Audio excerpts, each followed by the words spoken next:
On January the 30th, 2025, a 21-year-old kid walked into a Regions Bank branch in Florida. He had dirt on his clothes and a piece of paper in his hand. That paper was a check for over $2,300. Within minutes, he wasn't holding cash. He was wearing handcuffs. The police discovered this wasn't an isolated incident. This kid and his crew of scammers were driving across state lines, hitting 4, 5, 6 different banks in a single morning, successfully walking away with over $10,000 in stolen cash. Now, when you look at this crime, it looks like a typical true crime story about a young kid getting used as a money mule by a shadow boss named Don. But as an investor or even as a crypto skeptic, you need to look closer, because this crime exposes a massive multi-billion-dollar flaw in our daily financial system. It proves that the traditional banking system is still relying on a piece of technology invented in the 1700s, the paper check. Today, we're going to go completely surgical on this police interrogation.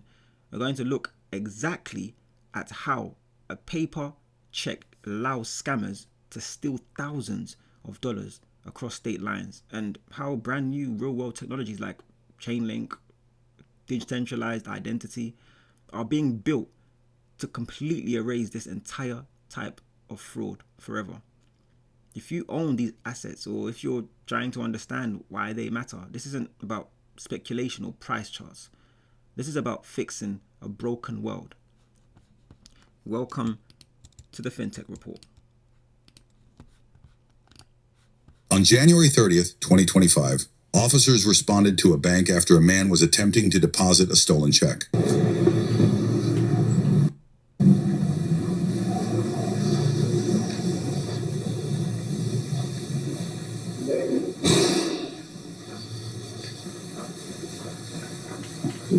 I'll tell you right here.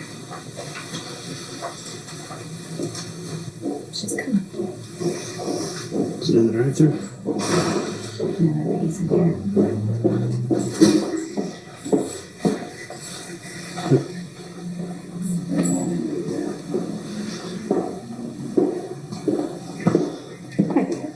You're cashing a stolen check. A stolen check? Or a fraudulent check. Not that I know. The reasons to, yeah, that you're, I don't know what to do. You got any ID? I've seen plenty of power banks over my 15 years of reviewing tech, but this Ridge one quickly became a favorite. So this, a 10,000 milliamp hour battery that's already this small, is pretty clutch, but it's also pretty loaded. 4, 5, 6 at once. Dependency group. Good end to location. They've kept the checks there. You remember you step aside and wait for her? Yeah, she's in the middle of that. Yep, perfect. Is anybody in this office? Can we get this office to talk?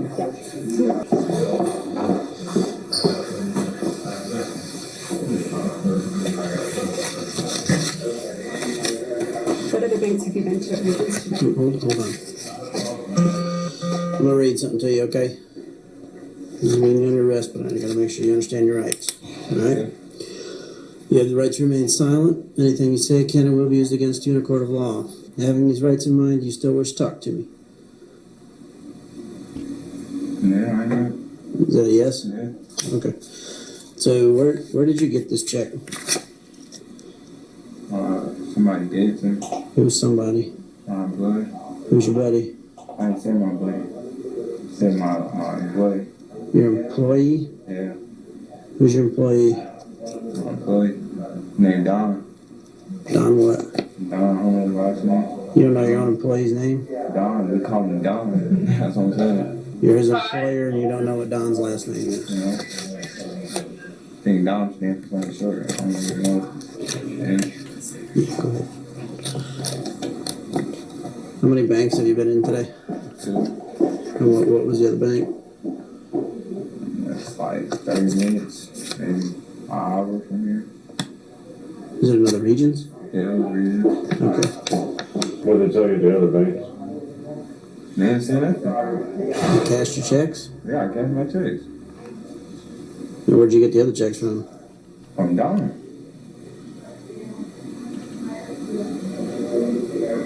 Did he tell you where he got the checks? No. Why are you cashing them at different banks? Because we're moving around. Moving around?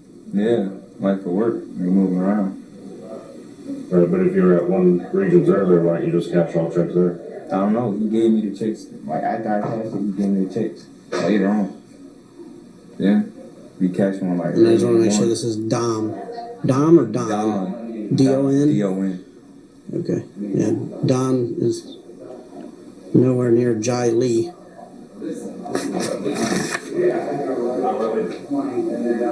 What kind of work are you doing?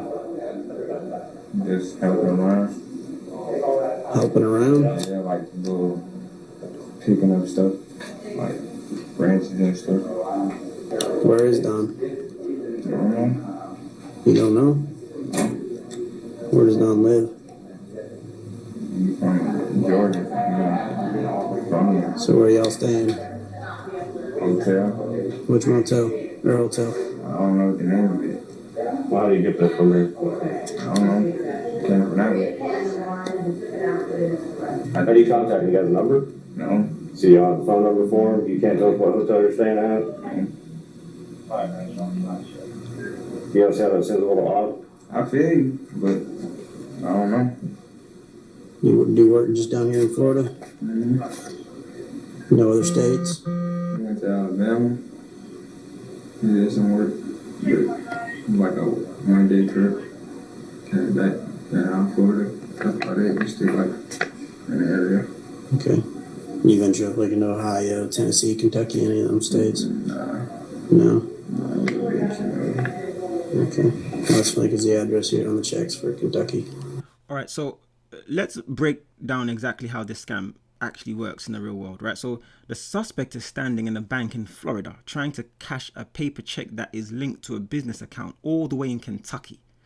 Now, he tells the officer that he just hit another bank down the road and they handed him the cash with 0 issues.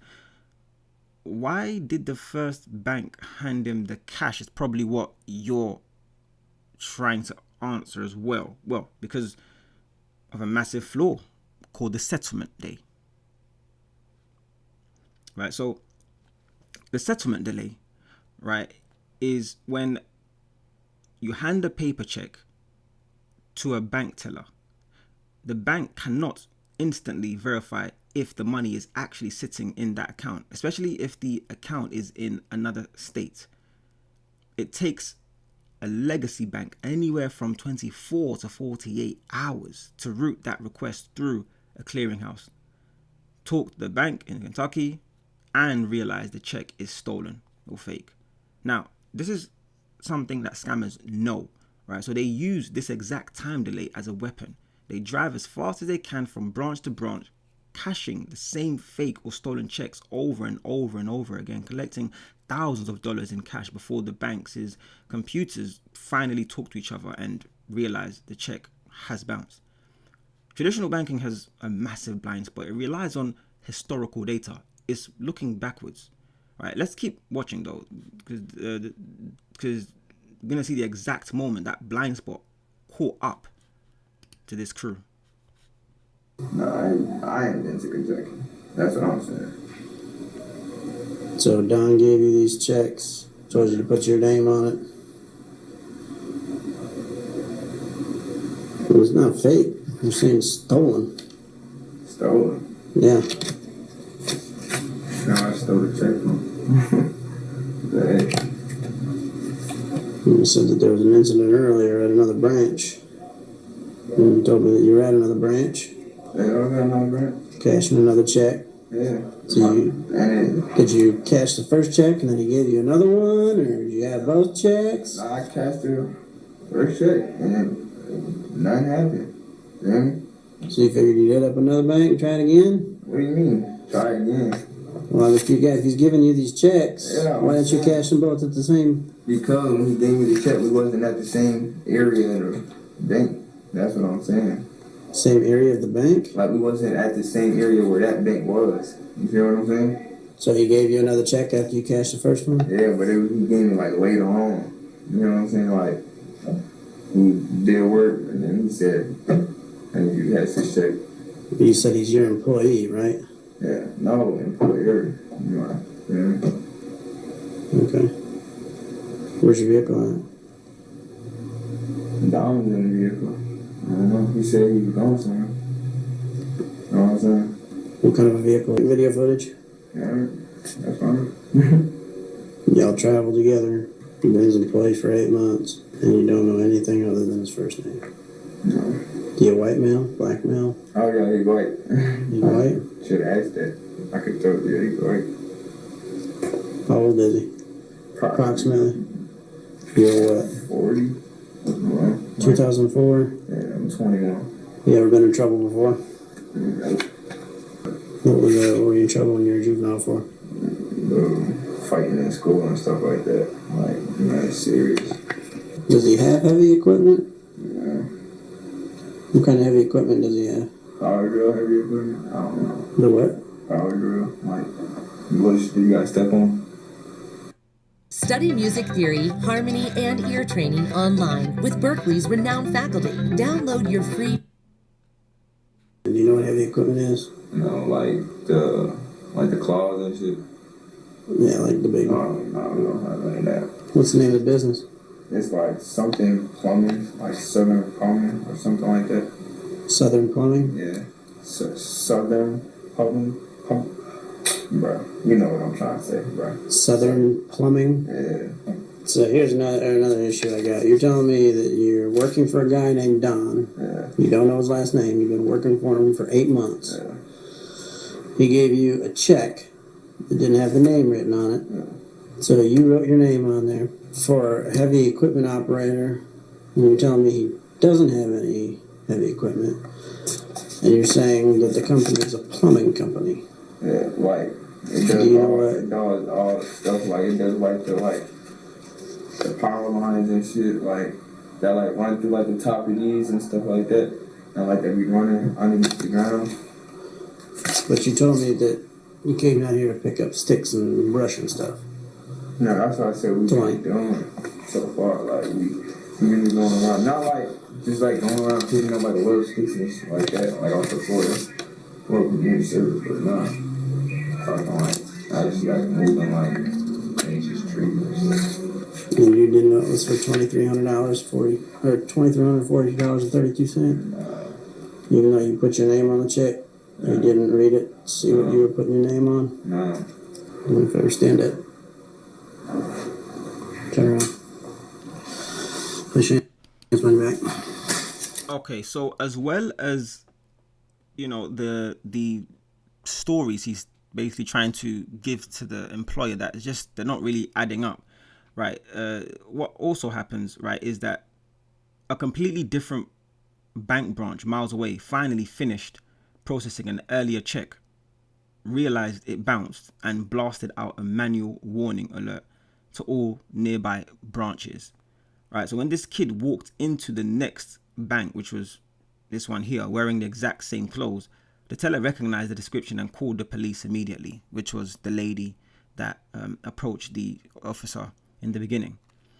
So in other words, the bank had to rely on human being reading emails, right, alerts to stop a multi-state fraud ring. Now, let's just go a bit deeper, right? Let's look at how modern technology changes this entire scenario using a project like Chainlink, for example, right? So to explain this to a layman, right, think of Chainlink as a digital security guard, right? So there's a digital space, right? Like think of like a digital environment, and within that digital environment there is a security guard, right? A physical security guard within that digital environment, right? That security guard sits between the real world and a computer network. Do you see why we're calling him the digital security guard? All right, so it's this person's entire job to securely verify outside information and feed it to a system instantly without relying on, you know, human emails or 48-hour delays like this. So imagine a real world scenario where the business accounts of that company in Kentucky were linked to an automated security system powered by Chainlink data feeds. The moment a checkbook is reported stolen by the business owner in Kentucky, that data is instantly broadcast to the network, right? 30 minutes later, when our suspect walks into this bank here in Florida and the teller slides that check through the scanner, the system doesn't wait 40 hours to clear it. It's just instant. Right? The system can just trigger a chain link verification check immediately. In less than 2 seconds, the digital security guard checks the live status of that specific check number across the entire banking network, sees it has been flagged as stolen, and locks the transaction completely. The teller's screen would instantly flash red before the suspect could even finish making up a fake story about his boss named Don, which he conveniently changed to Dom, ending in an M for mother, which we don't know. I'm not sure if he thought that would actually make a difference, but who knows. But there's the real world utility that Chainlink provides, right? It bridges the gap between disconnected databases, turning slow, blind systems into real-time, intelligent networks. Let's continue. At this time, you're being detained. Right? Do you have any weapons on you? Knives? Nothing like that? Right. Go ahead and sit back down. How much was the other check for? I think about the same amount. You cashed it. Where's that cash? And wait, now? With Don? Yeah, Dom. Dom. D-O-M. Yeah. Okay. I love nannying because you get a one-to-one bond with the children that you don't get in, say, Stay out here with them for a second.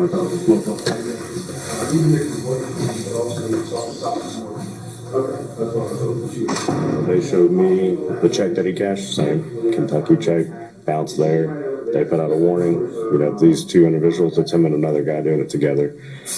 He is on the one that they cashed over there, so that's why they flagged it here. I told him we can't do anything about the one over there because that's out of our jurisdiction, but he did attempt to cash a fraudulent check here today. It's a felony charge. You guys want to go ahead and hook them up on it, but we got to get them an affidavit complaint. They talked to the other teller that dealt with them down in Destin earlier. She described them to a T. So she said, yellow, reflective like construction work with black scuffs on the shoulders. So it bounced down there. Yeah. He said that it cashed. He said it cashed and went through. No, it's fraudulent there. That's why they flagged him. What did they say the other guy's name was? Shane. Shane. That's the other guy who's rolling around with him. So. Shane also has discovered checks. Yeah. And I'm getting copies of the other checks that were cashed for about 10 grand So today. Shane is our other suspect or another That's what I'm thinking. Other suspect. Wait, is this about me being 5'4" and how much I weigh? Yes. You can lie on the weight part. I won't hold you to it. Like I said, she said they went to two other banks. They put out an alert about it because the checks bounced $10,000 worth at the other two banks that they frauded them out of. So when they saw him come in here, check matched. That's when they called us. Have you taken anything today? I smell.